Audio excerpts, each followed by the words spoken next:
Well, you've decided to start homeschooling, or maybe you're just thinking about homeschooling. So in this video, I want it to be a resource of 7 things that I wish that I knew before I started homeschooling.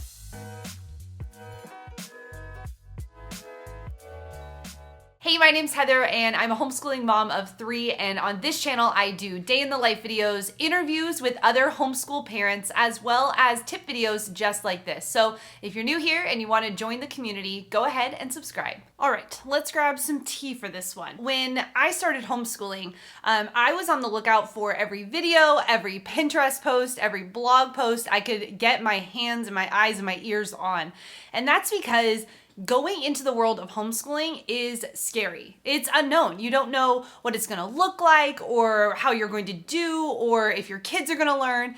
And it's a new way of thinking. And so these 7 things that I've written down, I hope will be of service to you. I hope they will help you as you decide if homeschooling is right for you. Number 1 is that homeschooling is not like school. Homeschooling's not like school. So if you're trying to take what was happening at school and bring it home, it's maybe not gonna work. And the reason for that is because at school is designed as a system. It's designed, in that scenario to be a place where groups of children are learning from one authority or several authorities, and it's designed completely different than how your home life is designed. So if you're trying to take the setting of school and bring it into your home and expect your child to sit in a chair for long periods of time and to listen to you for long periods of time, it actually may not work, and most of the time it doesn't work. And that's because your home dynamics are completely different than your school dynamics. And you're their parent. You're not necessarily their teacher, which is a different type of authority. And there's places for teachers and authority.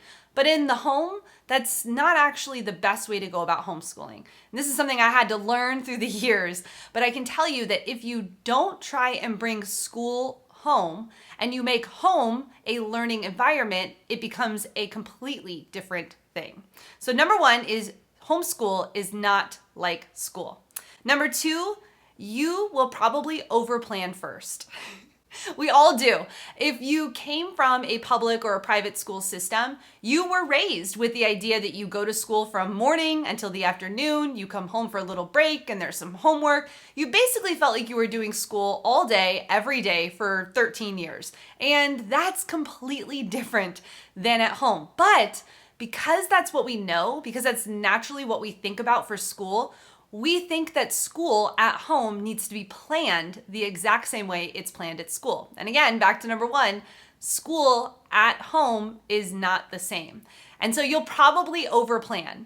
You'll probably overplan to the point where there's stress and anxiety and discouragement. I know that this was something I personally did, and I'm a planner, that's who I am, but I overplanned. I really planned. And it got to the point where I felt like I was failing as a homeschool mom because I wasn't getting it all done. But here's the thing, you don't actually need to be that planned. I recommend that you do rhythms in your home. So you move from one thing to the next thing in a fluid transition rather than starting and stopping things really harshly.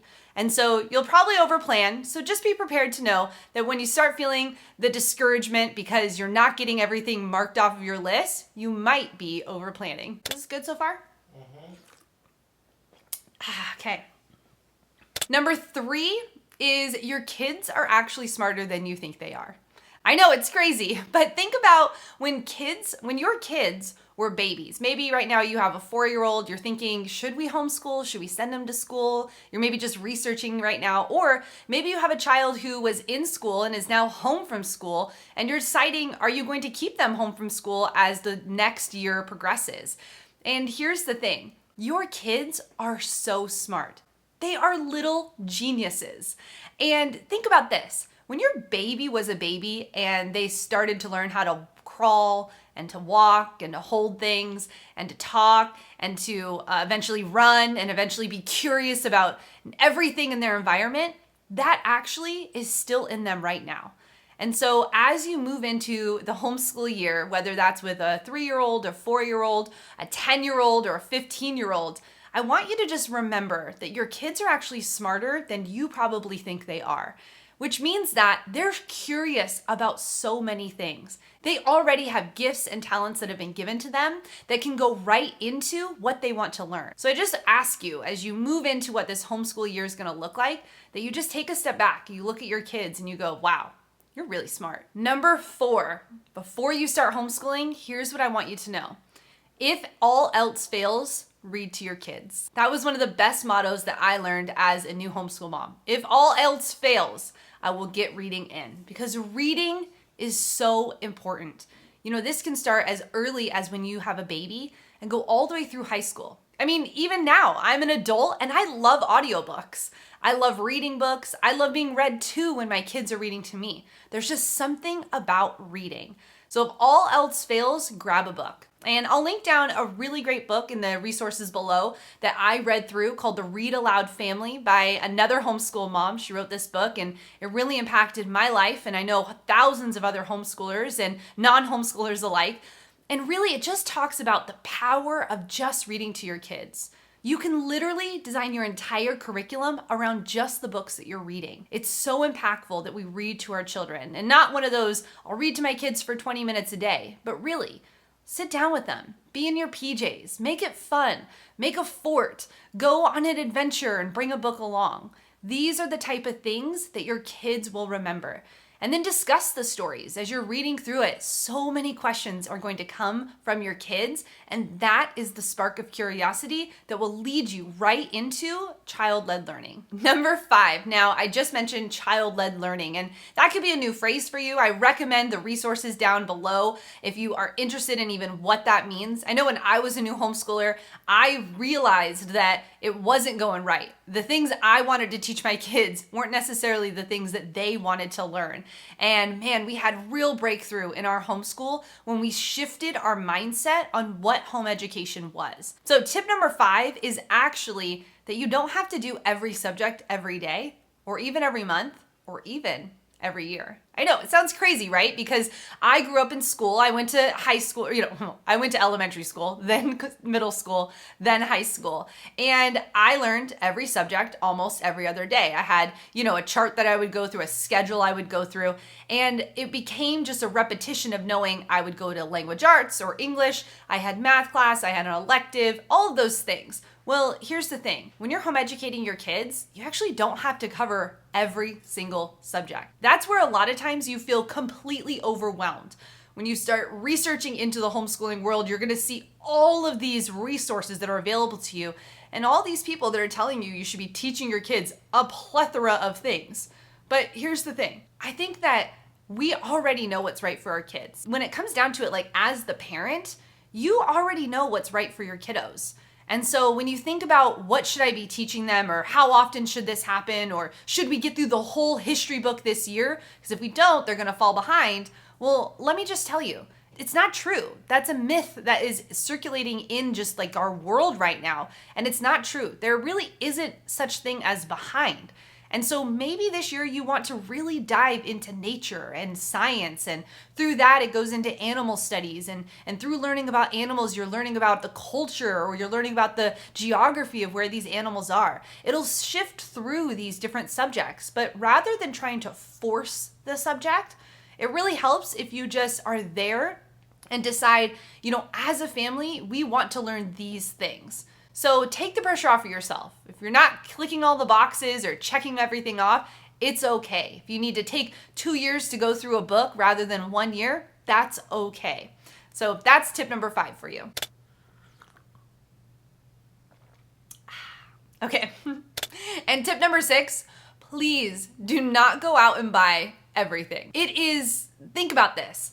The curriculum companies, while they're great and they're really good resources, and we use different types of curriculum throughout our homeschooling journey, and even today we use different pieces of different curriculums, they are a company still trying to sell you something. So just always remember that in the back of your mind. When they're trying to give you the whole kit and caboodle, the kitchen sink and everything that goes with it, remember that you don't actually need all of that. And I know it can be so tempting to just click the buy button on the thing that comes with everything in the box, but I'll let you know that you'll probably not use half of it. And your kids might not even like that type of curriculum. That might not be how they learn best. And so I would just say, take a step back. If this is your first year, if this is a new season of life for you and you're starting homeschooling right now, and you're not doing maybe traditional school at home, right? Not like online learning, but you're really diving into homeschool. Or maybe you have a toddler that's coming into the age of wanting to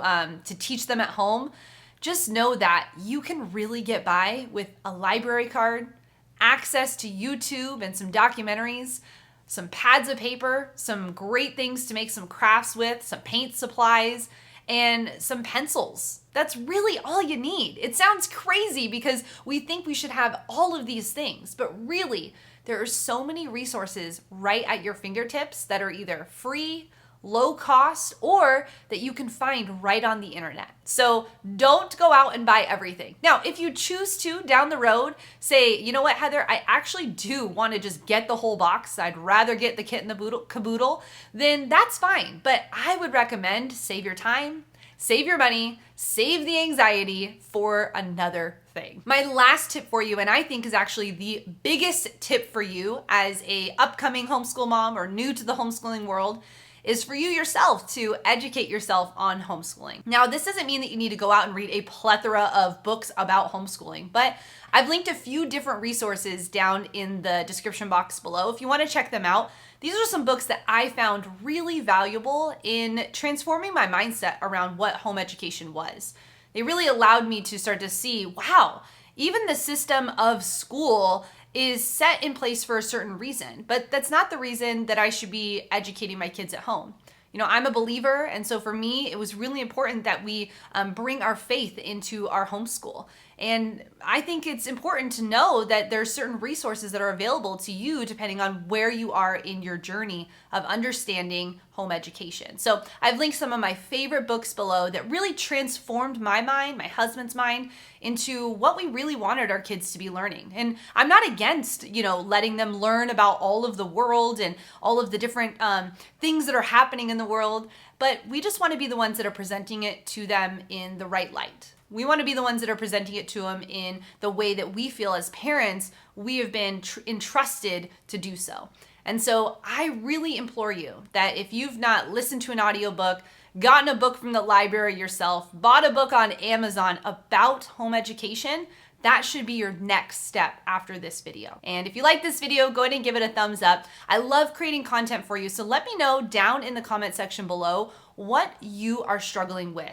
Are you new to homeschooling? Is this all brand new? Or have you been forced into homeschooling because of the craziness that's happening right now while I'm recording this video? Or are you maybe tiptoeing around thinking this is something you want to do, but you're just not quite sure? Well, let me know down in the comment section below. Thanks so much for watching this video. You can tap the screen right now to see the next best video for you, and I'll see you in the next video. We did it. We did it. We did it. We did it. We recorded the whole video. Cheers.